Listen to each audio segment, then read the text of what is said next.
Uppy, uppy, uppy. It's one funny morning. I'm Dana Blizzard, and it's too early in the morning. This is the dumbest show in the whole world.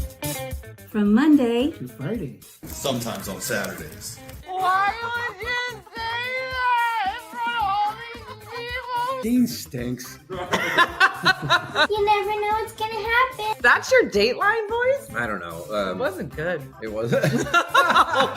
It's not a chicken leg.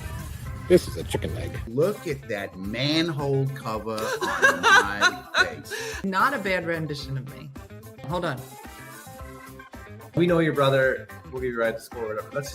That's called our school murder time. in New Jersey. He was a lot Like what is? with his everything. Oh. What's outside your Puerta de Clima? That's Stellan! Yeah!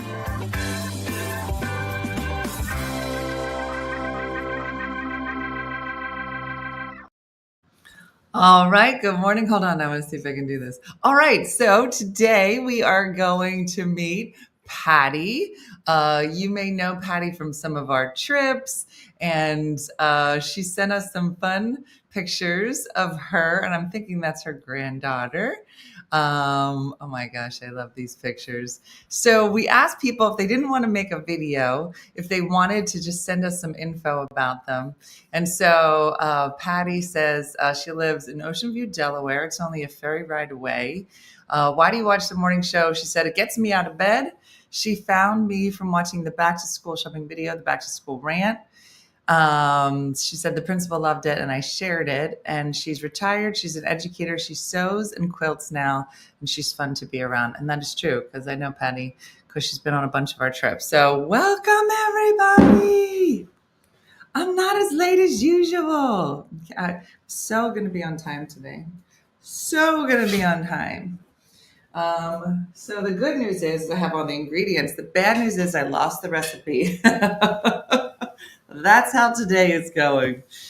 So there's that. I know. I do want to say that, gosh, I don't even know what words would cover the tragedy that's happened last night. And, my heart goes out to everybody, all the families. It's devastating. I saw part of the press release or the press conference this morning, and they were talking about how many of the fire and emergency crews came out to help, and it was an extraordinary list. And so I know so many people that work in the airline industry, and obviously so many of us that travel, and so it's awful. And sending just love to all the families that are affected.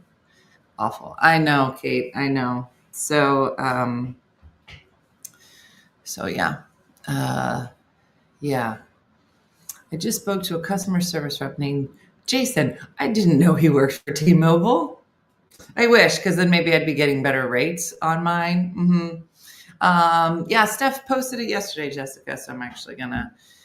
There was Judy said what happened. There was a big. It never happens. Judy, I don't want to say it's never happens, but it almost never happens here in the States. There was a collision of American Airlines flight that had 60 people on it, and then an Army chopper with 3 servicemen in it. And yeah, it's pretty awful and not something that we hear very often. And so they literally, it seems like they mobilized every single emergency system that could possibly be alerted. And they have been working all night, and just said that it went from a rescue mission to a recovery mission. And so, yeah, it is. It's pretty awful. I know, awful. That's not a word. So that's all I can say about that, because it's awful. So otherwise, spent yesterday, and I was like, I am not I am not going to forget anything for this recipe. And I didn't. I have all the ingredients. Just don't have the recipe that I printed, but that's fine. I'll look it up. I know. Is this year over yet? No, it's not. So I think it's on OneFunnyMother.store.com. Last night, Dean and Jacqueline came home. Oh, it's not on the store. It's on my Facebook page, isn't it? So give me a minute. There it is. There she is. There she is. Okay. All right, here we go. So we're just gonna grab the stuff. Oh, and I got garlic, onion powder, onion salt. I got a whole bunch of stuff yesterday. I got this. Everybody got their Bob Evans ready? So good. This is so dumb. I can't believe I lost the recipe. Do you ever just do things and you're like, I am so ready. There's no way I could possibly mess this up? I'm like, yeah, no, I can. I think you underestimate me. I got cheddar cheese. I got pepper jack. I got all the cheeses, mostly on the floor. Bell pepper. Hash browns. Ooh. Oh, you know what? I'm so dumb. Somebody said yesterday, you know what? You know what I do? If I'm going to use hash browns in something, I always defrost it the night before. And I thought to myself, that person is very smart. And I'm going to do a smart person thing. And I'm going to do the same thing. And I'm going to defrost these No, I didn't. No, I didn't. I didn't do any of that. So, frozen solid. All right. I don't care. Here. Defrost in the microwave. Is that a thing? Barbara. I just dropped you off the treadmill. Are you okay?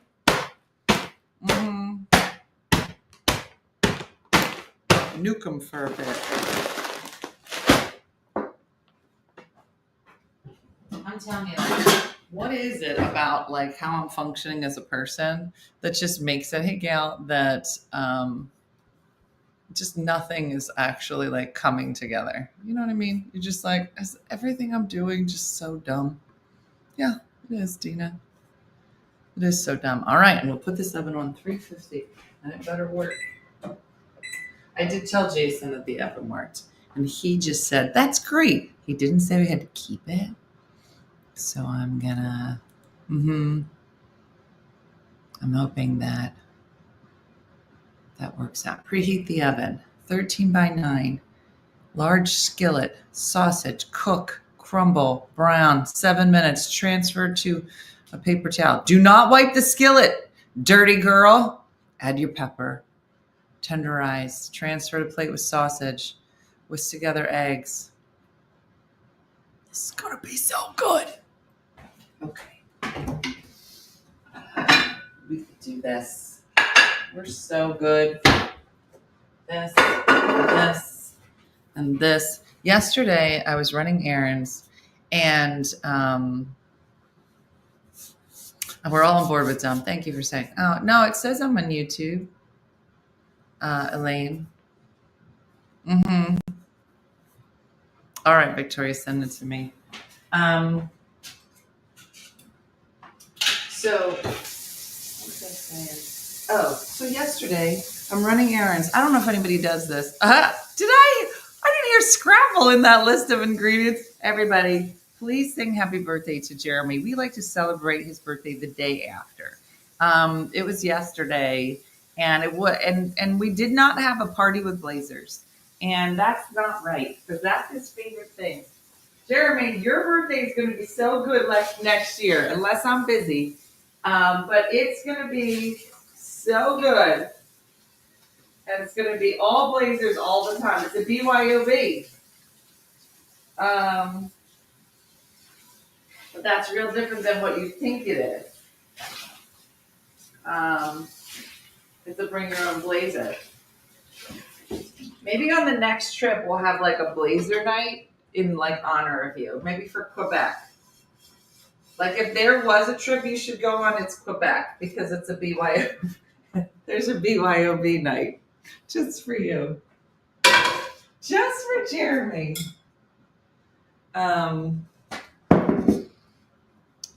Allison, were you here for the scrapple thing? And we all decided it was horrible for you. It doesn't say to add oil. I guess they're like, don't do that, girl, because it's sausage. Why would you do that? Are you trying to kill yourself? I just want to say how committed I am to making it so that scrapple is holistically wrong, but sausage is fine. Like I'm in it. I'm not gonna. Oh my gosh! Are you? Oh, look at this! I've been looking for these. Jason is moving stuff around. He's trying to hide all my name now. Okay, now we're back in business. Back in business. Okay, we had one 13 by 9 inch pan. That's a dog. You coming down yourself? Oh, come on down, girls. We had one 13 by 9 inch pan. And I don't know where he put it. I don't know why I left it there. And it was like a real crusty pan, like, you know, like you feel like your grandma cooked it.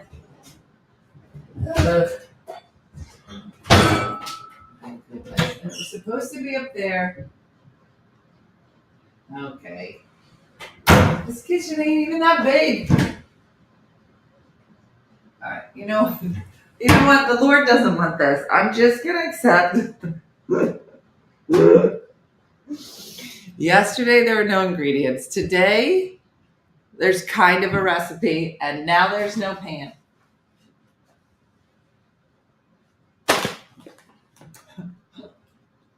Do you ever just feel like the Lord is trying to tell you something? And you just not ready to hear it? Like he banging you in the head, not with a pan, because you can't find that. Because that's stupid. Where in the world would he possibly have put this pan? And he has a lady that like cleans like once a month. So maybe she moved it, but like where?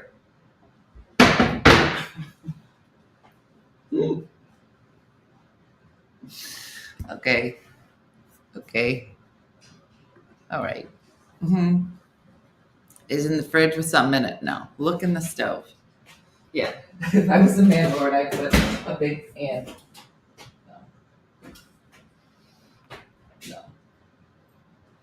No.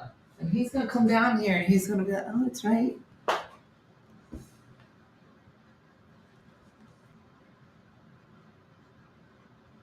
It's not in the oven.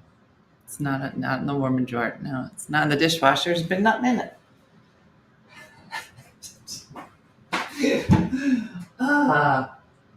I feel it. Remember? Because remember one of the first times I made it wouldn't cook because the oven didn't work. Then there's no ingredients. Now look. Here's the lid for it. Lid for what, Dina? I don't know. I'm gonna lose my mind. This can't be how people live. Right? I found a pizza maker. I'm just gonna make pizzas. Nope.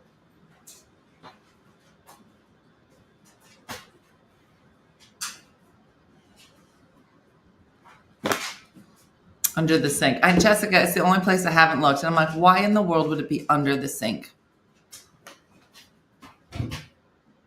No. Thank God. Thank God nobody did that. The most obvious.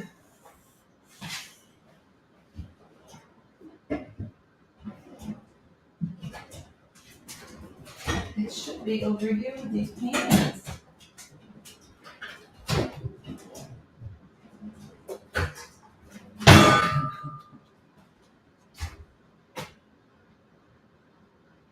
Do you ever just question all your life decisions?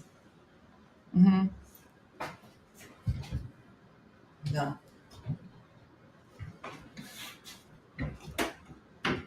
No. Okay, you know what? I'm just not going to eat ever. Can you make it in a different dish? I usually find mine in the freezer. Maybe he threw it away because it was so janky. That's what I thought. It's nested in something, but just give me a minute. Give me a minute. Hold on. He's working from home, so hold on.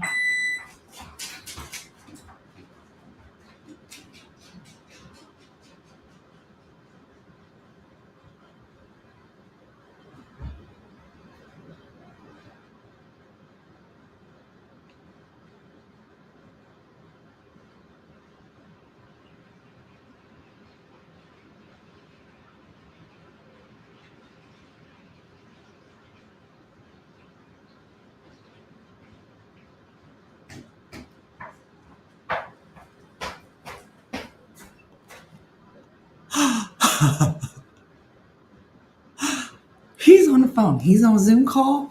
I was like, I gotta ask you a question. He was like, what's up?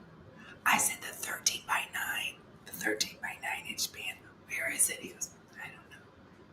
I go, it's big and janky and it's crusty. It's crusty. And he goes, oh, I think we threw that away. What? You threw it away? He goes, no, we threw it away. I go, we didn't throw anything away.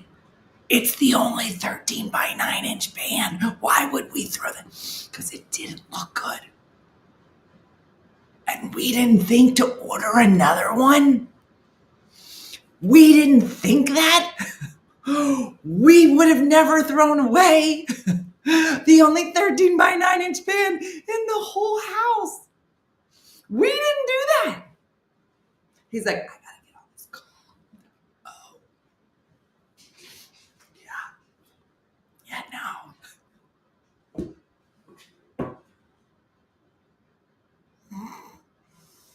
We made that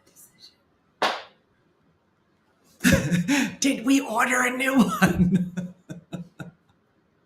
He doesn't throw anything away, ever. He's had that pan for like 20 years. And he waited until I got here, until somebody started cooking some shit around here. And then he was like, now's the time. Now's the time to throw it away. It was the royal we. Oh, Dean's here.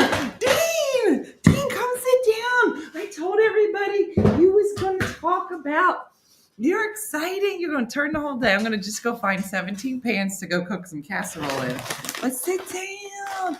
Everybody's so excited to hear your stories. I didn't story steal any of the good stories. I just said that you made it through. It's been very exciting. Sit down. You want something to drink? Want some coffee? What can I get you? I can't get you a casserole in a 13 by 9-inch pan, but I can get it in a lot of tiny pans. It's going to be casseroles and mugs. I just need some water. Okay.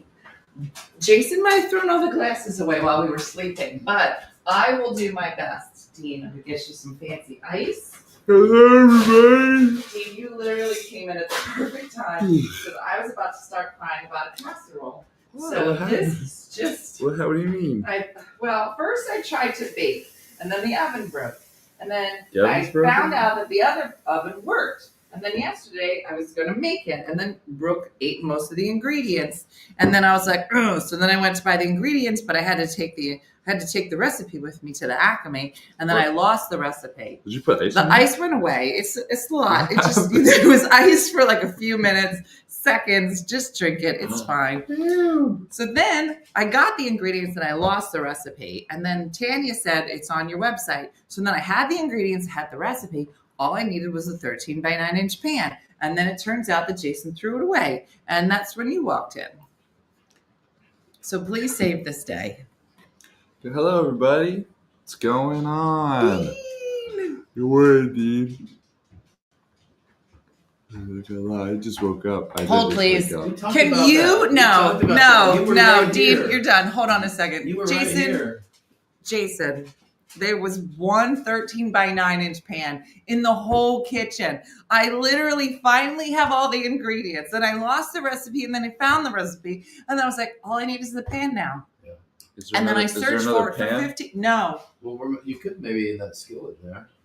Jason, it's a casserole. Well, you could still cook it in the skillet. Baby, it's a casserole. So now I have to make it in like 14 little mugs. We'll have a casserole. It's going to be a casserole in a mug. That sounds cute. But why would you throw it away and not order another one? Let me explain why. Some of your I didn't know. audience may understand. Oh, really? The pan was was seasoned. one of those pans It was seasoned. that the material that it doesn't stick to, what's it called, Teflon or what? It was like a Teflon pan. It was all chipping, and so every time you took a bite of the food, you were taking a bite of the No, Teflon. that is not true. Absolutely, it was No. true. And so I was concerned about your health, and I said, Wow. we need to get rid of this pan. And you said, you know what? No. I'll get us one of those glass I pans. love that You even said that. Oh, Yes. You said we threw it away. Did we carry it together No. and we threw it away? I think we did. Actually. Oh my gosh. I think it was more like you carried half the way and I carried the rest of the way. You're I just didn't know Jason was on-air personality. He's usually not. Well, only when there's an unfair attack. Oh, Oh, somebody not gonna have sorry if I casserole. ruined your meeting. Yeah. It's okay. Why? What did you do? No, I saw him in the living room. I was like, "Hey, Jason," and I think he was on a meeting. Well, I was just about to ask a question. That's why Oh, I see. Mm. it was my turn. Mm. All right, here we go. Dean, here we go. I was literally in the middle. He's like- of the whole thing. like that. All right, Dean. Here, make it in this. I'm not making a casserole in a big giant That measuring would be cup. funny. show up to a potluck with your casserole and a whole bunch of Is that what mugs. this is for? Are you going to a potluck? No, I'm just You can do hungry. this. I've been Oh, yeah. hungry. That's not big enough. I've been hungry for like 3 days. It's fine. Here. Do you want to sit just make like eggs? down. No, stop trying to help. Now just tell your story, Dean. Just tell everybody about your audition. Start from the beginning. The very beginning. Go. All right. Go to work. What is going on, everybody? No, we'll use it for the Hello. Here's cupcakes. If you didn't know, I auditioned at Juilliard on Sunday, which was crazy. But it went surprisingly pretty well. Hello. Okay. Where should I start? Start at why did you decide to audition for Juilliard? Start there. So Well- you've been working in video and editing, but you were halftime here and halftime in New York, and then you decided what? So I was doing some acting classes in New York at the Stella Adler program, and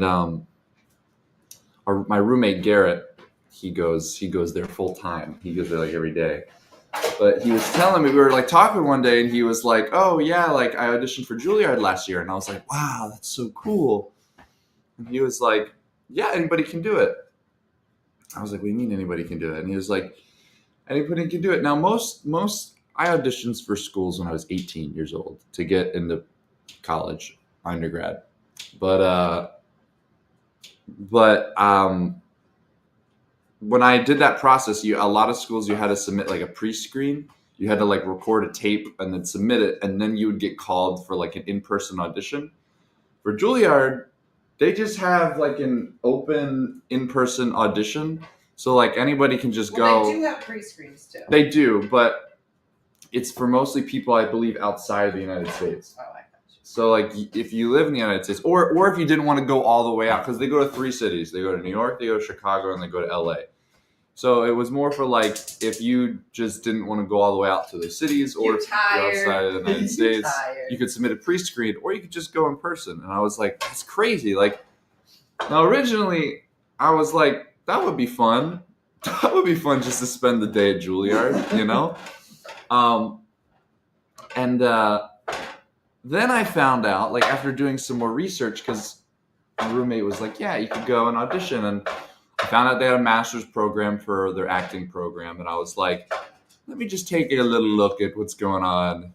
And I did some research, and I found out the program is free, which was crazy. I was like, because at first when I was reading it, like they must have changed the verbiage literally in like the last few months, because every time I was reading it, it said the first 2 years are free. And the second 2 years, or I'm sorry, the first 2 years you have to pay, but then the second 2 years are free. Well, that's what you said. That was what it was the first year they did it. Well, yeah, but that's what I kept reading on the website, and I'm like, wow, that's really cool. Like, that's pretty cool that they're giving 2 years free for students, and then but then they also give you like a living stipend your final year. But then at some point, the website changed. And it was like all 4 years of the master's program are free. And I was like, I think they got what? an endowment. And they were like, all 4 years are free. And I was like, that's crazy. So then I was like, well, why not? Why not audition at Juilliard? I was like, it'll be a fun day. This sounds bad. I really went into it being like, wouldn't it be hilarious if I auditioned for Juilliard? Like, I don't know, I think the whole time, like every time I told people, I was like, I mean, I have no intention of going to Juilliard. I just think it'd be funny if I auditioned. I don't think I should say that now. So anyway, I was like, yeah, okay, I guess I'll do this. So I literally submitted an application like the night before all the applications were due in December. All right, let's get to the audition. Okay, so I get to my audition. I was really nervous, like the night before. You had to prepare 4 monologues. You had to prepare 2 Shakespearean monologues and 2 contemporary monologues. So like how normal people speak. And so they also asked you to prepare a song. So I sang "Proud of Your Boy" from Aladdin. Which I had prepared when I was like originally auditioning for schools for musical theater. So I had this song ready to go. So anyway, I prepared my monologues, and I had to read all the shows that the plays were from, and then I kind of just sat and I kind of practiced with my roommates and everything. Well, the crazy thing was, I had a really good Shakespearean monologue. I had 2 pretty okay contemporary monologues. But then the night before, I memorized like a Hamlet monologue. And, Brooke's trying to call you. Just hang on Okay. Like the night before, I had memorized this Hamlet monologue. And, I was like, I'm screwed, man. I was like, this is it. There's no way I'm like, if they ask me for this second monologue. Let's just get into the audition so you get there. Okay, so I get to the building. I got there at 8 a.m. and I walk in, and walking into Juilliard was really, really cool. And I walk up to this table, and they check me in, and they go, "Hi, Dean." I was like, "Nice to meet you." They're like, "Here is your panel number." So how it worked was there were 200 kids there that day. There was 2 groups. There was a first group of 100 kids, and then a second group of 100 kids. So I walked up, and they were like, I checked in, and they were like, "Hi, Dean, nice to meet you." They were like, you are in the first group today, and first group, and then you're also panel number 1. So they had 8 different rooms running, all with 2 like Juilliard staff in each of the rooms, and they and I was in because they wanted to run everybody at the same time so they could get through 100 kids. I was panel number 1, and so then they told me, they were like, when you get upstairs, just check in with this person and they'll let you know where you're at on the order. So I was like, cool. So they took us all to this big waiting room, and then I checked in with this girl, and she was my panel person, and she was like, "Hi, Dean." She was like, "You're number 2 on the list." I was like, "Oh, what? Number 2?" I don't know. I was like, I wanted to be later in the day, just so I could have some time to like make some friends and like kind of feel out, get comfortable. Well, no, just get comfortable with the space. But they were like, "You're gonna be number 2 today," and I was like, "Oh, great!" I was like, "That'll be fun." So then I go to this waiting room. We're all hanging out, and then finally they take 200 kids into this big room, and they're like, "We're gonna do a group warm up." So this like teacher at Juilliard comes in, and we do like this huge group warm up. Yada yada. It was very nice. It actually made me it made me feel very, very comfortable, and I was like, all right, cool. Like I'm feeling pretty good. So now they're like, all right, let's bring in all of the staff that are going to be running the audition today. So Yeah. all right. Gotta go back. So when I was auditioning for schools originally, when I was 18, I had auditioned for NYU, and when I auditioned for NYU. Can I tell a story? Or are you going to tell the story? I can tell the story. I mean, do you really want to tell the story? Well, it's just such a funny. I have been telling the story a lot. So when I went in for my NYU audition, when I walked in, there was one guy behind a desk, and he was his job to determine whether I got into NYU. So I walked in, I did my monologues, and he was laughing. We had a nice rapport. But then after I did my monologues, you have to do like a little interview with the guy. So I walk in and I like talk to him a little bit, and it went okay, the interview. But then at the end of the interview, he asked me, he's like, do you have any questions for me? Okay, can I pick it up here? Sure. So Dean goes to this. Now this is our first audition for a high school. Coming out of high school, right? So At NYU. This was 5-6 years ago, right? Yeah. So what I didn't realize, if you have any kids that are interested in auditioning for college in any kind of audition, musical theater, acting, whatever college you really want to go to that audition last. Because Yes. I made the mistake of just trying to book these auditions when I could get them that was convenient. And unfortunately, and then NYU ended up being my very first audition. By the time he got to his last audition, which was Syracuse, when he was in the room, he was like, "I'm pretty sure I'm getting like it." I should have done all the smaller schools first, And so I then- could get some experience, Yes. and then have gone to I'm do a story NYU. stealer. Shikendra, be quiet. So that was my mistake, right? So I get there. New York Pat and I took him there, and then I said, "I'm gonna be at the diner down the street. Go to your audition when you're done. Then come back to this diner. Pat and I will be here." So now here's where I pick up the story, right? So Dean comes into the diner and he's like a shell of himself. He's just come shuffling in. I'm like, "All right, what is it? What happened?" He goes, "I don't think it went well." And I said, "What do you mean?" He said, I said, "How was your monologue?" His monologue, I knew they were good. He was like, "Oh, those were fine." I go, "Well, how was the interview?" "Oh, the interview was fine." I go, "Okay, but that's all it was. Like, what could have gone wrong?" You're like, "Well, you know how we practiced all the interviews? We did mock interviews. We did the monologues." I was like, "Yeah, they were all good." He's like, "Yeah, those were fine." But at the end of the interview, he was like, "Do you have any questions for me?"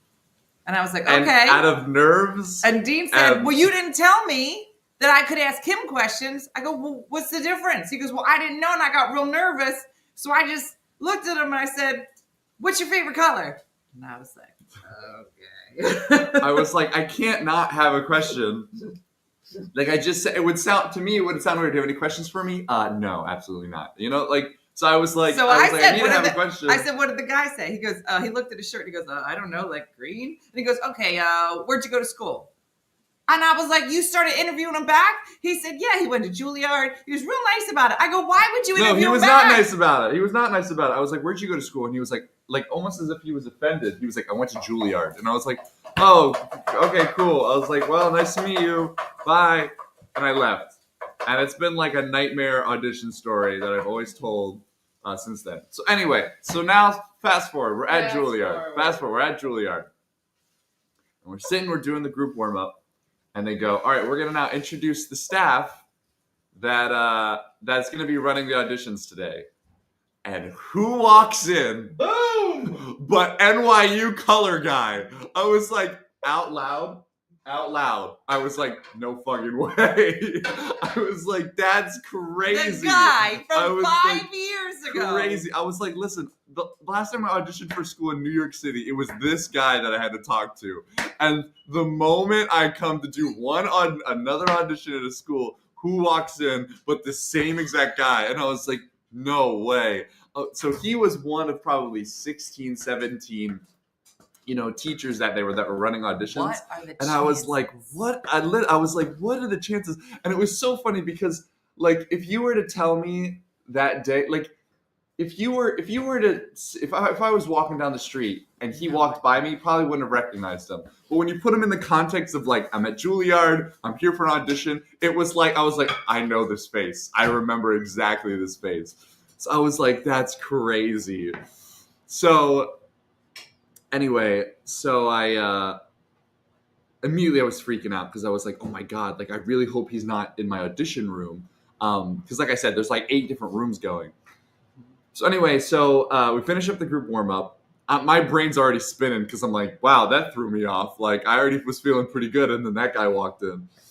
So then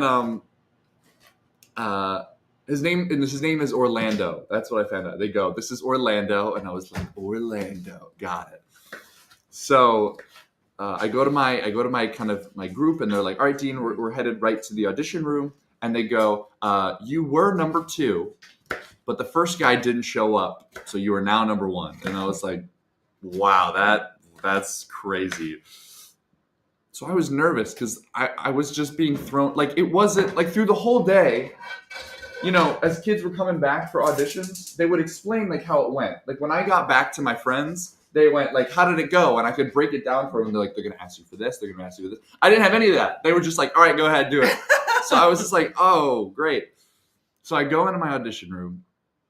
And but he was not one of the 2 people. He was not one of the 2 people. So I go in and it's two people. It's a man and a woman. And I walk into the audition room and they're like, hello, Dean. I'm like, hello, everybody. So they asked me for my monologues, and I did my first Shakespearean monologue.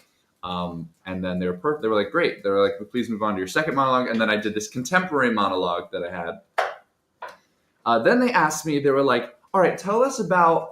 And then they named some random play that I'd never heard. Like, I was like, they were like, tell us what like the given circumstances are in this play. And I was like, that's weird. I was like, they asked me about a play I hadn't read. But then it occurred to me, like when I initially like typed in my monologues back in December, I didn't have ones prepared. So I just started putting in random plays and names. So because I was like, oh, I'll have a monologue and play ready by the actual audition. So they just named a play I hadn't read before, and I was like, oh, I'm sorry, like I don't have that prepared. Oh, you was reading what I wrote. I was like, I changed that monologue, and they were like, oh, okay, no worries. And they were like, please perform this monologue from it's a play called This Is Our Youth.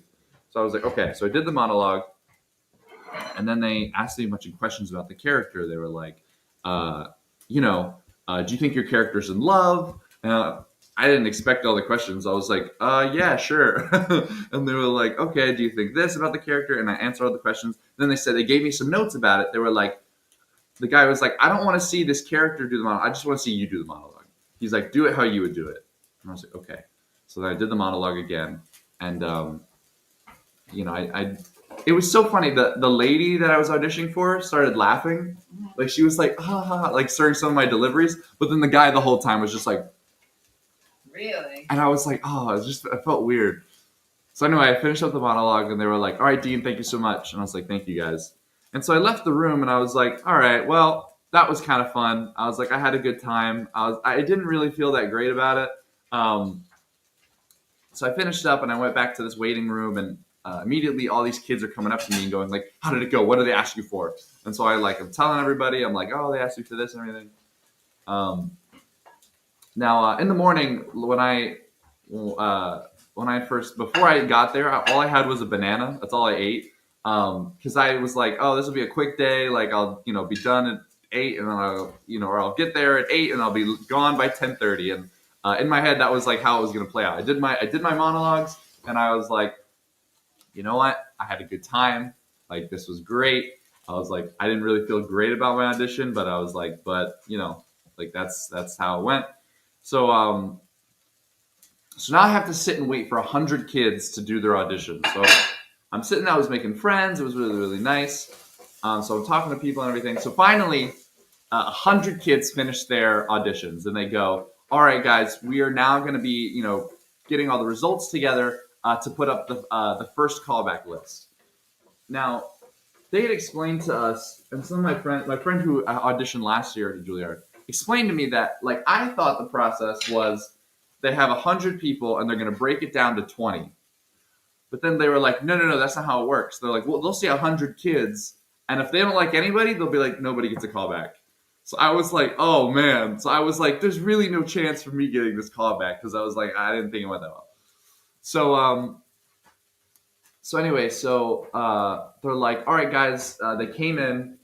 And my stomach was turning. Like after I did my monologues in my audition, I felt like this giant weight off my shoulders. But then when they brought in the callback list, I was like, my stomach started turning. So they go, okay, we're gonna put up the callback list outside of the room.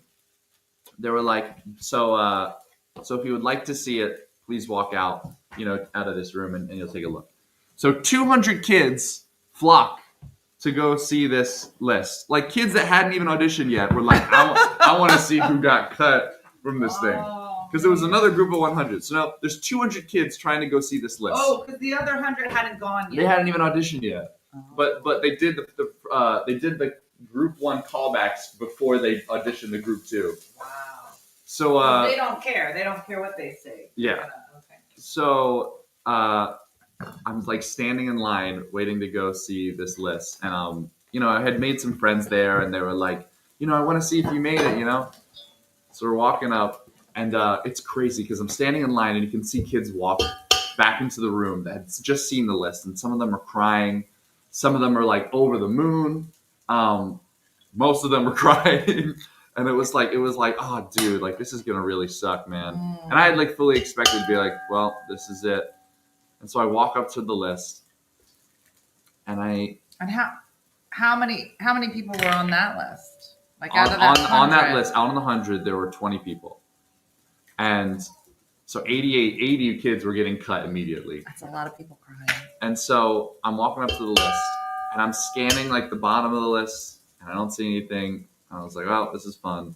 And then I see at the top of the list, I didn't have my glasses on, and I saw a name that kind of looked like my name, and I didn't get my hopes up because I was like, I'm sure there's another kid with like a name that looked like mine, but if you got up close, it wasn't actually mine. And I get up close, and it says at the top of the list, Dean Blizzard, and I was like, no way! I was like, what?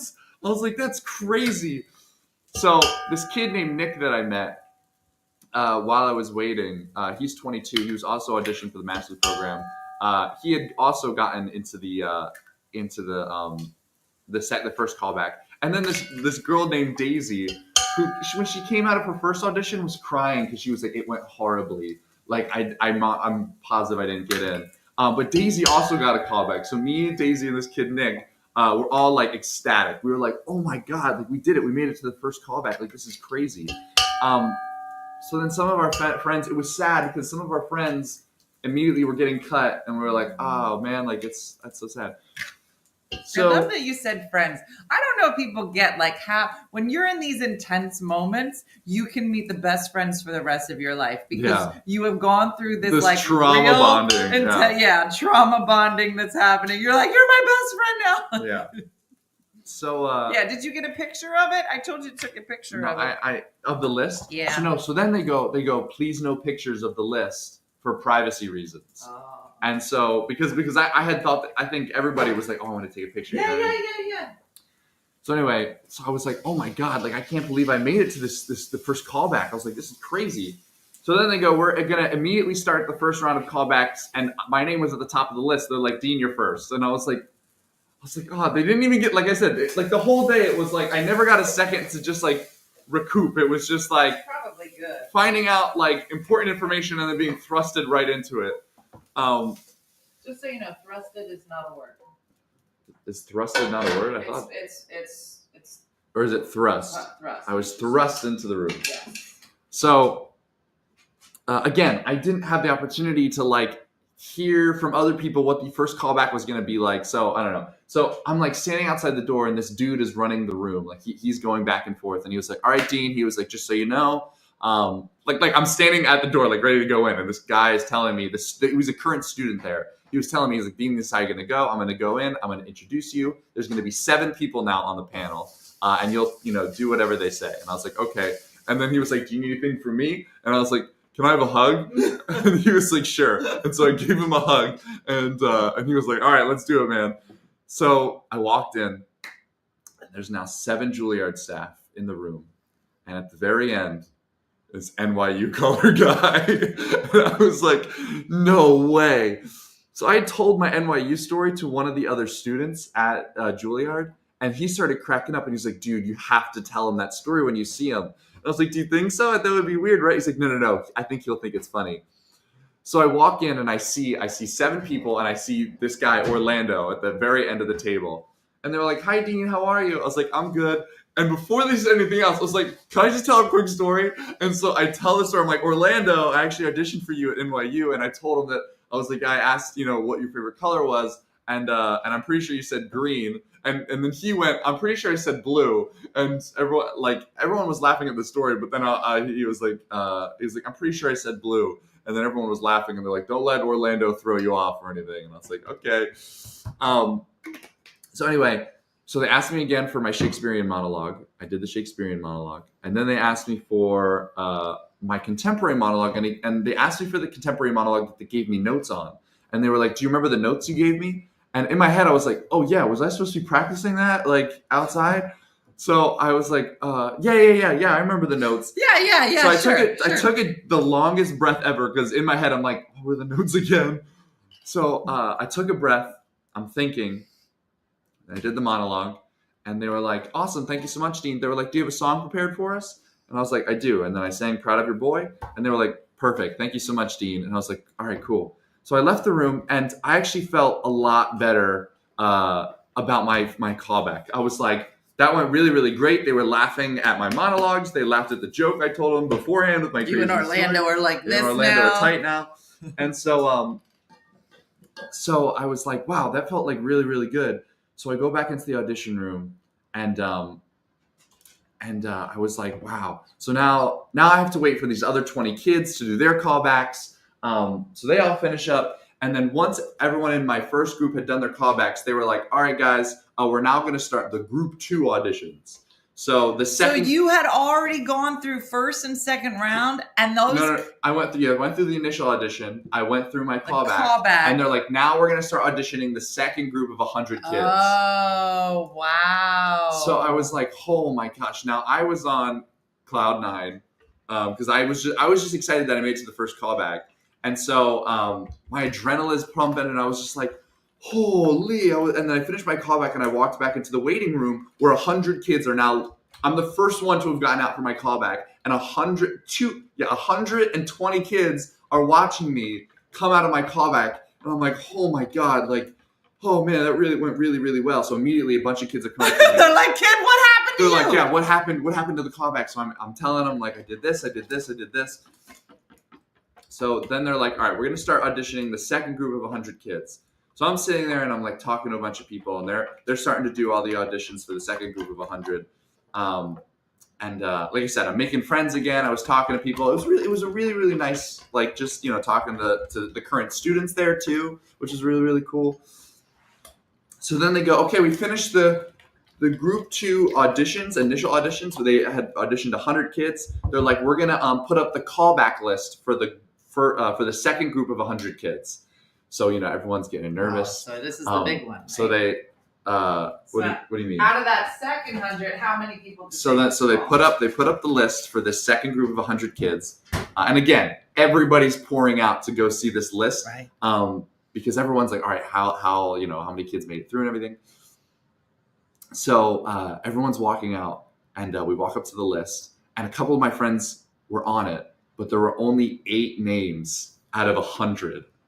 So 92 kids just get cut. Just start crying. And just a bunch of kids are crying, and they're just like walking out. And that was like the crazy part. It was just like 8 kids. And it was like, oh my gosh. So then we all walk back into the waiting room, and there's now 28 kids left in this waiting room. And the room went from being really, really loud to just dead quiet. Like, it was just like, oh my God, like, this is insane. Like, so many people just got cut. Like, this is crazy. So then those 8 kids go and do their callback, their first callback. They go, and they're slowly coming back. So now there's 28 of us sitting in this room.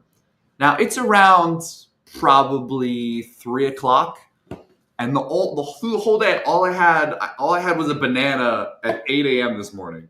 And I was hungry because I was afraid to leave. I was afraid that I was going to leave, and then they would come back and be like, by the way, here, we're going into the next round, whatever. So we're sitting there, and it's probably around 3, and just like a full hour goes by. Like, it's the longest hour of my life.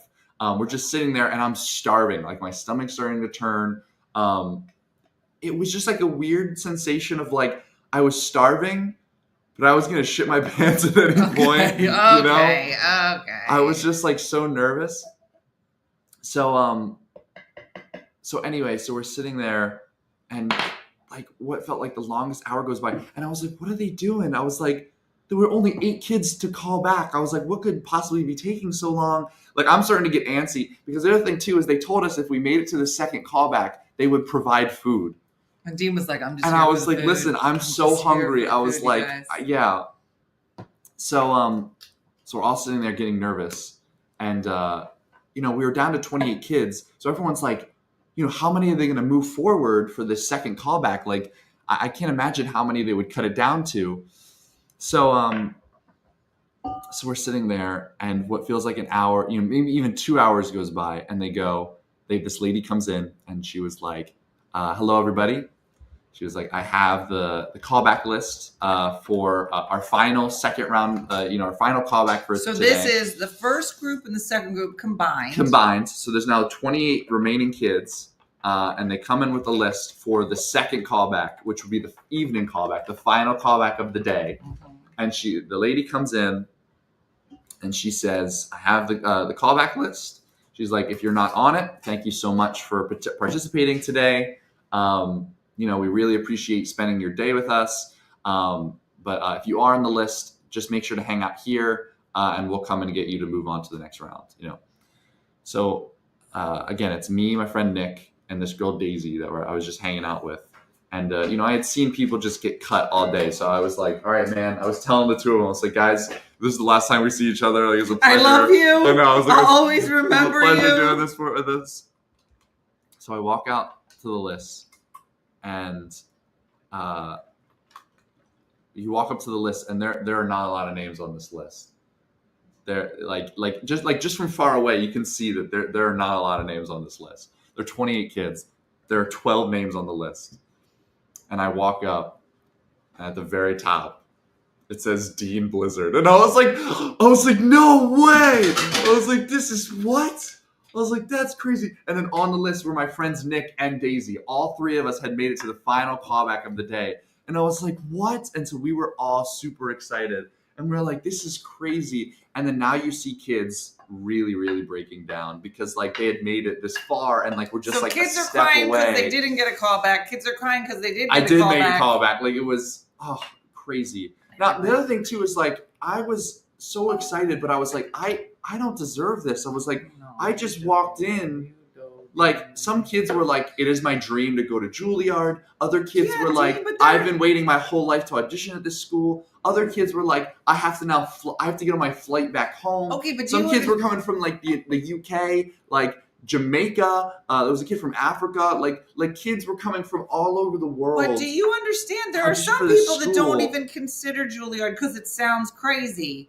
Because that's what it sounds like. You're like, why would I do that? That sounds so crazy. But that doesn't mean you don't deserve to be there. Your experience brought you there for a reason. And so did all those other kids. And just because some of those kids didn't make it this time, you can audition 4 times for Juilliard. Yeah. And so, listen, had you auditioned there 4 years ago, you would ask them what their favorite colors, you wouldn't have got in. Yeah. But it was your time for 6 years later. Now it's your time.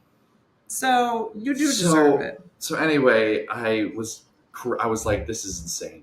So immediately they say, follow us. The final 12.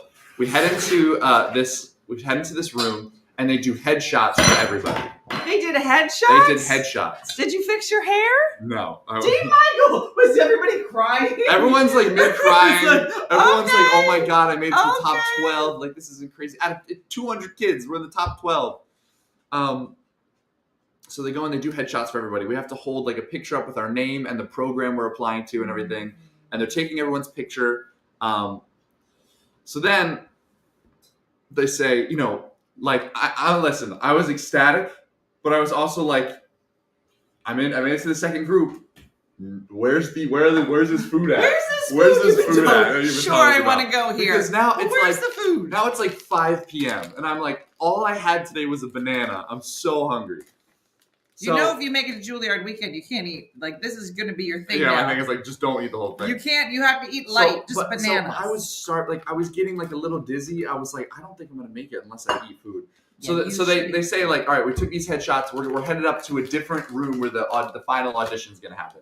So we're like walking through a little bit of Juilliard, and it was like just so cool because we were passing these murals of like the like famous Juilliard alumni, like Robin Williams, Adam Driver, Oscar Isaac, like these famous people, and you're like, wow, like that's crazy. Like they went through this like a similar audition, Mm-hmm.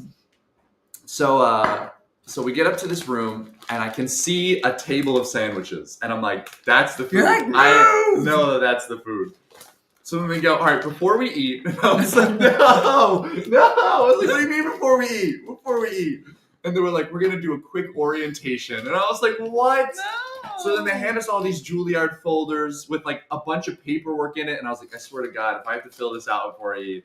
And so then He was having a girl moment. they're telling us. I'm hungry. I'm about to. I was punch so hungry. So now they're sitting and they're telling us, they're like, this is how the rest of the day goes. I tuned everything out. You're I like, was whatever. hunched over. Like, we're gonna feed you to the tigers. You're like, whatever. I like Just didn't eat. hear a word they said. So I'm like, I'm just like sitting, looking at the sandwiches. I'm like so hungry. So then they go. I tuned back in when they went. All right, we're gonna jump immediately into the second round callbacks. Dean, you're first. Everybody else sit here and eat. Dean's gonna go down and audition. I was like, what? And my one friend Nick was like, no way, because I told everybody else in that room knew I was hungry because I told everybody. I was so hungry. I literally went down the line, told every kid. I was like, I'm starving. I'm starving. I'm hungry. So I was like, no way. So I go up to the lady. I was like, listen to me. I was like, is there any chance that I could just eat some food real quick? And they're like, oh, the food will be here when you get back. I was like, no, I know it'll be here. Lady. But I don't think I'm going to make it through this audition if I don't eat anything. And they were like, oh, okay. They were like, can you make it quick? I was like, yes. So I'm like running over. I'm the first one allowed at the table. And I'm just like stuffing my face full of like these like sandwiches and everything.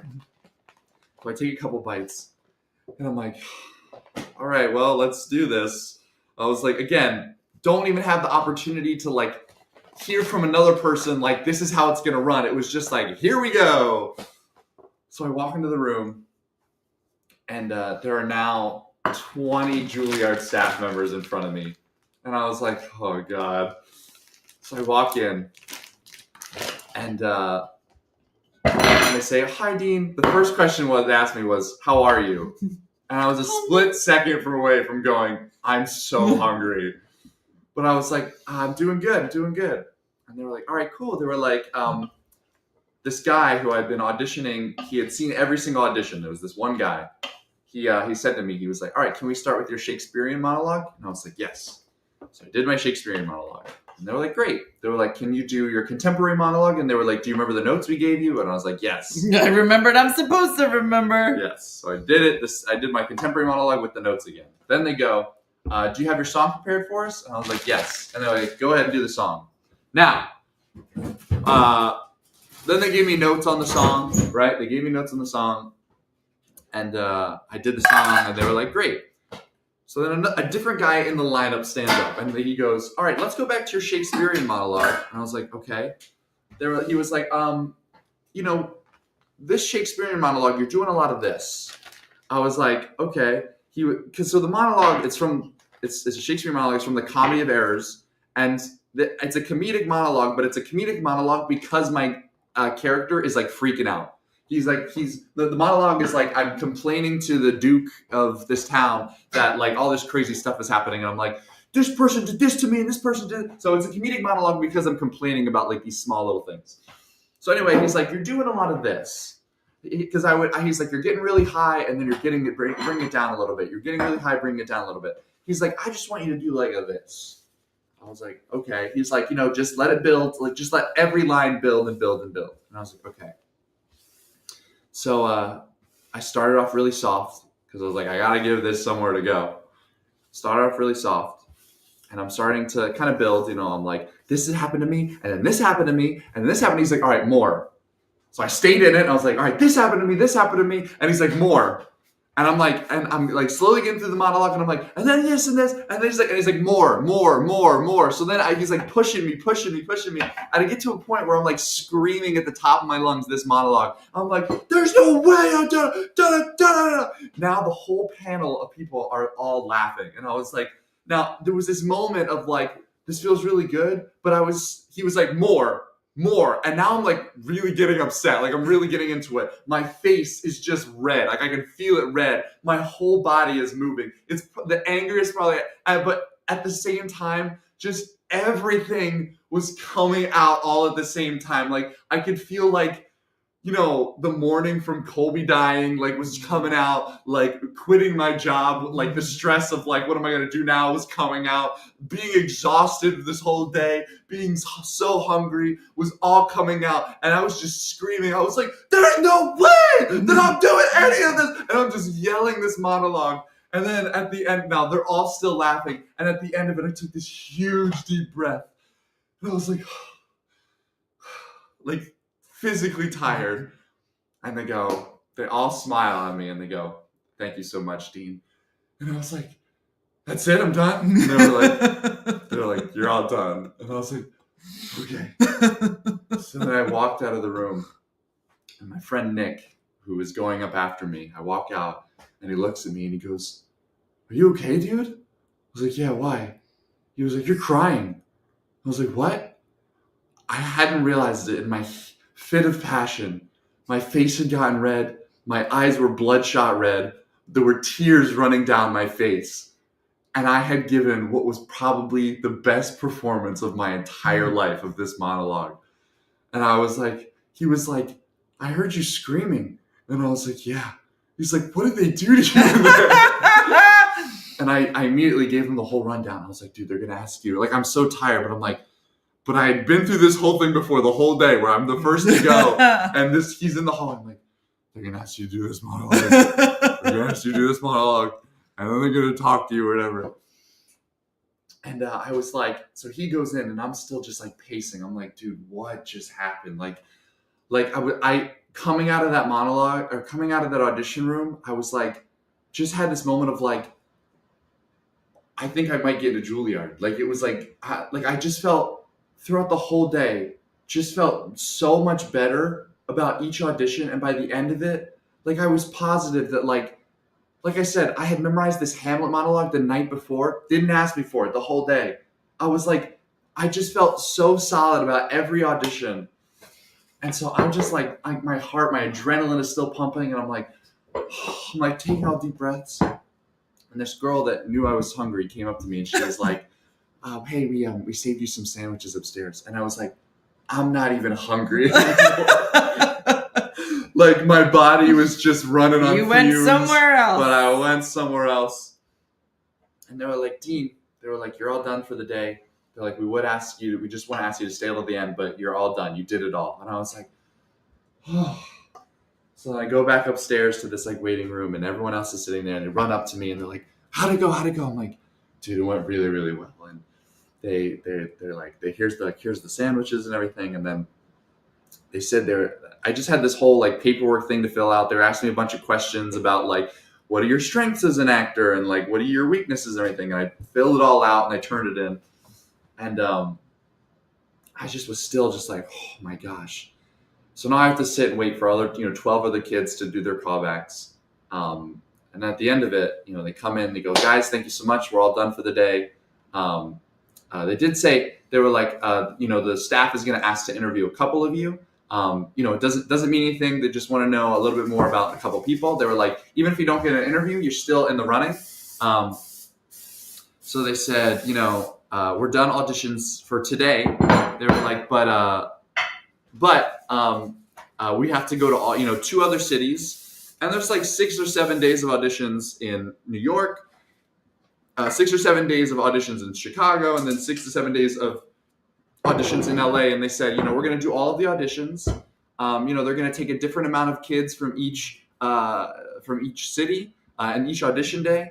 And then at the end of it, after all the auditions are done, they're going to sit and they're going to pick the top 50 candidates. And then the top 50 will be allowed to come to what they called callback weekend.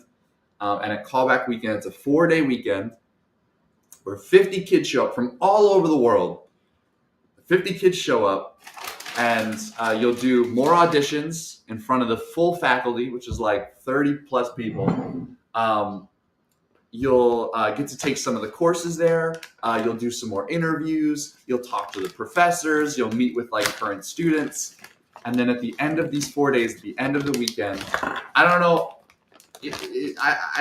It seems like it's going to take a while, like a couple weeks after the weekend. But they're going to take 8 students for the master's program and 8 students for the bachelor's program. And then on some random week, and who knows when, they'll send a phone call if you made it, and then if you didn't, I believe everyone else gets waitlisted. So just again, I went into this to be like, this is going to be a fun experience, and then I'm going to go home, and literally on my walk back home. I had left Juilliard at 9 p.m. I got there at 8 a.m. I left at 9 p.m. And on my walk back home, I looked like I was smiling from cheek to cheek. And I walked through New York City I was like, nobody can hurt me. Nobody can stop me. I put my headphones on, and it was just had this just was like, wow. This was like, what a day.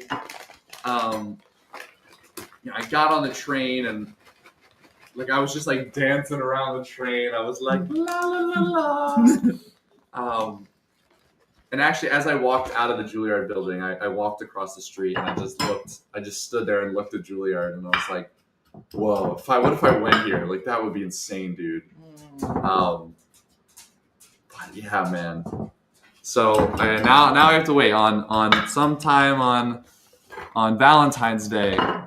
They will they'll sit and they'll let me know if I ended up making it to the top 50. Which, listen, going in this whole thing, I was like, I'll be over the moon if I get a first callback, because I didn't expect anything to happen. I was positive I was gonna get cut from the get-go. I was like, I would be ecstatic if I got a first callback, and I got a first callback, and just and then I did my first callback, and after my first callback, I was like, I'm gonna get a second callback. I just based on how the audition went, I was like, I'm gonna get a second callback, and then just based on how the second callback went, I was just like, man, I think I could do this, just crazy stuff, dude. and like I knew going into it, I was like, I knew three things going into it. I was like, one, this will be good because it's going to push me to learn some monologues. Like I knew I was going to get some good monologue. Like this pushed me to like read some plays, just because like, you know, I'm the type of person that like needs some sort of big event to happen for me to actually do work. So I was like, That's everybody. I was like, this will be good because it pushes me to learn monologues. It pushes me to learn plays. I was like, it'll be a really, really fun, good auditioning experience. Like I'll get to go out and see what it's like to be, you know, part of like this auditioning process again. And I'll make some friends. That's all I was like hoping to get from this day. And it just turned out to being this like crazy beautiful day. So we'll see, man. I don't know. But you know, and then I just slept for the next 2 days. Like my body was so exhausted, like mentally and physically. Like I was like, oh wow. All I did was sleep.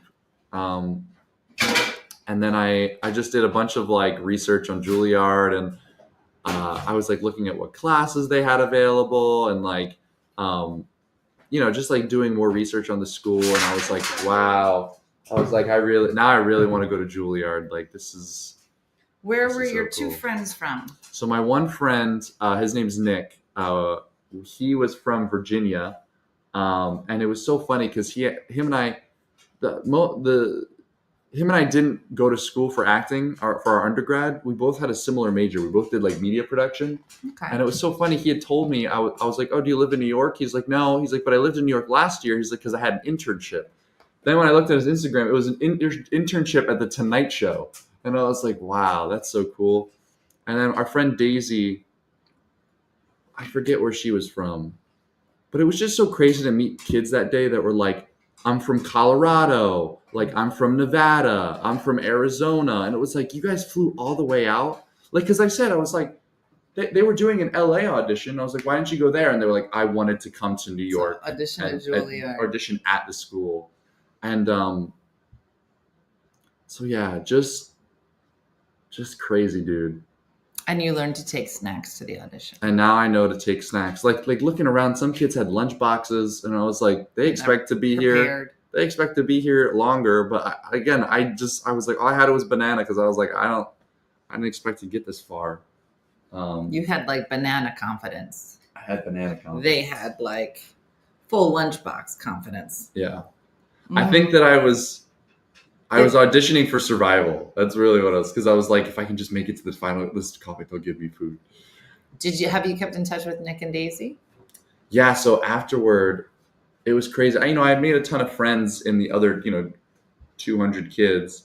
And when I got home, I just got a bunch of texts from all these other kids that were like, how did it go? Did you make it all the way? Like, what happened? So it was a lot of just like filling people in about what happened and everything. And then, I texted Nick and I was like, dude, imagine, because he came out of his callback and he was like, it went really, really, really well. I was like, imagine if the two of us made it to callback weekends. Like that would be insane. And then this girl Daisy came out and she was like, I think it went good. She was like, I think it went well.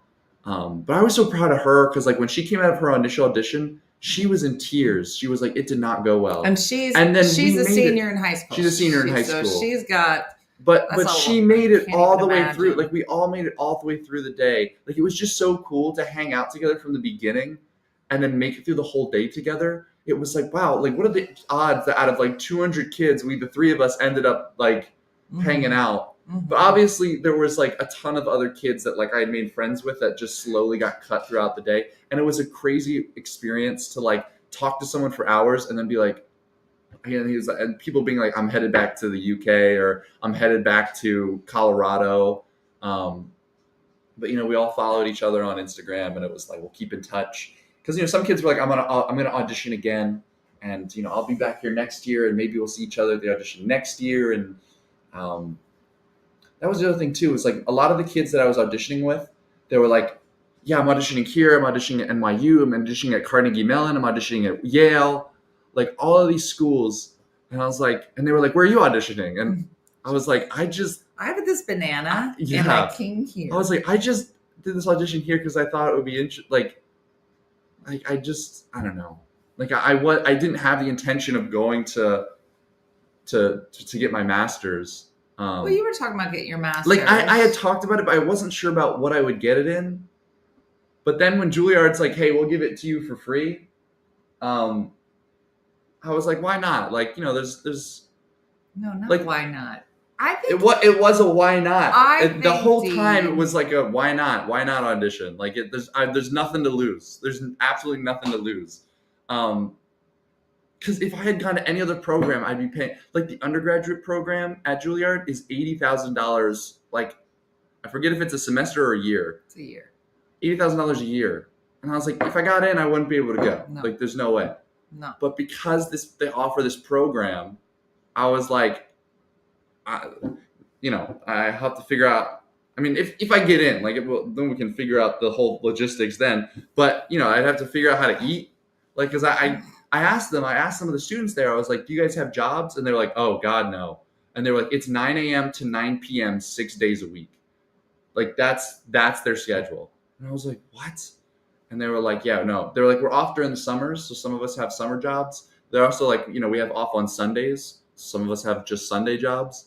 So like, what do you think my rates should be on Rover versus like what my rates would be like on Uber? Like, what do you mean? What do you think? Because those are all the jobs I'll be working in order to provide I think I can food and I lodging think I to can you. get it done. I'm going to burn through most of my savings, but I think that You're adorable. I think that I can get through most of it, especially if I just work really hard over the summers. So I don't know. You're adorable. But we'll send bananas. Yeah. Yes. Mm-hmm. So, talk about classy. You Well, coming over? I told Jacqueline, I was like, you should audition for Juilliard. Like, now I'm telling everybody. You gonna say I'm like, hi? guys, you have to audition for Juilliard. You should audition for Juilliard. I've been telling everybody. I was like, guys, everyone should audition for Juilliard. It was just like a fun experience to be like in the building. So maybe next year Jacqueline will audition. Mm-hmm. Here's Jacqueline. Okay, that's just gross what you're doing now. So yeah. All right, Jacqueline. Jacqueline has a show tonight we're going to. Oh, at Helium? No, I don't know where it is. Oh, no, it's the other one, right? Good job, Dean. Hello. Mm-hmm. Oh, wait. Oh, this is Booby. Dean, take note of the brushing of the teeth. I bet he's been doing a great job because he still has them. It's been years since I've had to tell him. Mm-hmm. I was kind of hoping my Juilliard would kind of boot my brushing teeth reputation, but apparently it still holds. It's always Dean. What happens when you're 16 stays with you forever. But I appreciate you guys listening to my story. Yeah. I know it was a long one, but yeah, it's a good one, Dean. You did a good job. So there you go. It's a great story. This is the only money I have left in my name. Wow, that's fun. Well, thanks for watching, everybody. Thanks, Dean, for sharing this story. so stay tuned on Valentine's Day. Valentine's Day. So I told Dean, I said, I'm Let you coming know. up the night before Let everyone so I know. can wake up next to you and spend the entire day with you so that I'm standing right next to you when the answer comes in if you're going to Juilliard weekend. So Dean's my Valentine. It's gonna be crazy because the day Jacqueline's in a play right now, and the day that on Valentine's Day we're going to see Jacqueline's play. Yeah. And I was like, man, wouldn't it be crazy if in the middle of Jacqueline's play, I told her, I was like, if you're in the middle of your play and you hear, oh my God, that means something good happened. Like, oh my God. It'll be exciting. It'll be exciting. So thank you all for sharing this fun journey with us and rooting for Dean and all the things. Yeah. Yeah, it's good stuff. Good stuff. Watching the kids do things. So hope you enjoyed today. I've got a couple of mugs full of casserole. I've got 2 pans. So we should have a casserole very soon. Hopefully, if you were cooking along with us, you have something yummy to eat. Yes, of course they will, Kezia. So thanks for watching, everybody. And I'll see you tomorrow's Friday.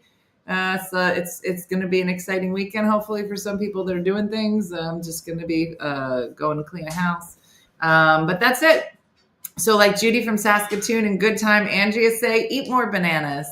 That's it. That's what they say all the time. Yesterday they said, don't eat scrapple. It changes every day. Thanks for watching, everybody. Have a great day and a blessed day. I'll see you tomorrow. See you later, everybody. Bye.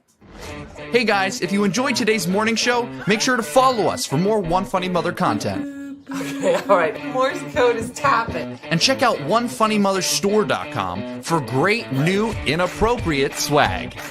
And for more exclusive content, consider becoming a supporter. She got a bad leg. Thanks again, and we'll see you tomorrow on One Funny